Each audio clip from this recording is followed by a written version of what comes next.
اسلامی تاریخ میں جب بھی مسلمانوں کے لیے مسلمانوں کی ضرورت ہوئی، سبحان اللہ، مسلمانوں نے انہیں اپنا بھائی سمجھ کے ان کی مدد کی۔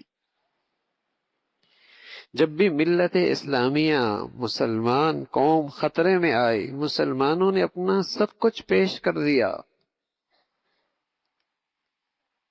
تاریخ اسلام میں خاتون کا تذکرہ ہے، حضرت خنسہ رضی اللہ تعالیٰ عنہ۔ حضرت خنسہ اپنے سینے میں بڑا درد بھرا دل رکھتی تھی۔ بھائیوں کا انتقال ہوا تو اس پر انہوں نے مرثیے کہے، بڑے درد بھرے مرثیے کہے۔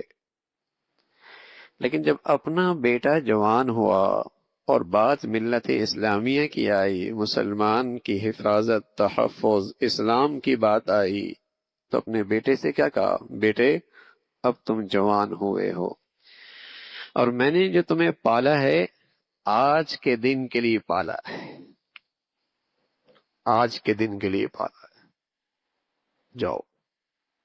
اللہ کی شان، دوسرے کے بیٹے کو بلایا، کہا بیٹے تمہیں بھی میں نے آج کے دن کے لیے پالا ہے، معاملہ اسلام کا ہے، معاملہ ملت اسلامیہ کا ہے، جاؤ۔ تیسرے کو بلایا، اسے بھی تیار کر کے بھیجا۔ اللہ کی شان ہے، اللہ نے اس خاتون کے تینوں بیٹوں کو قبول فرما لیا۔ کیا کہتی یہ خاتون؟ الحمدللہ الذی اکرمنی بشہادتہم، اے اللہ تیرا بہت شکر ہے، اے اللہ تیرا بہت شکر ہے، تو نے مجھے ان بچوں کی قربانی پر عزت بخشی ہے۔ میں اپنے بچوں کو اسلام اور مسلمانوں کے لیے پالا کرتی تھی، میں اپنے بچوں کو ملت اسلامیہ کے لیے پالا کرتی تھی، خود غرض نہیں کہ اپنی زندگی بھی اپنے لیے، بچوں کی زندگی بھی اپنے لیے،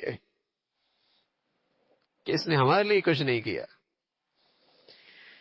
اپنا جینا بھی مرنا بھی اپنے لیے، اور اولاد بھی کس لیے پالی؟ کہ یہ بھی ہمارے لیے ہی قربان ہو جائے۔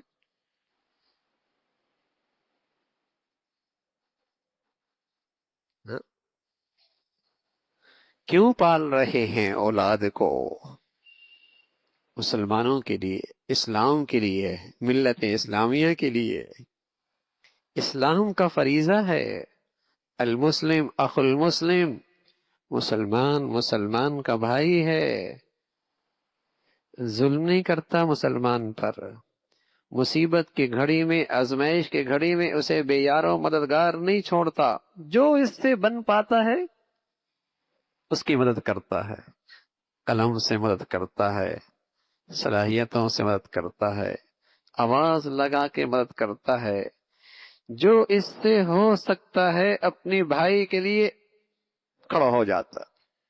یہ اس کے اسلام کا تقاضا ہے۔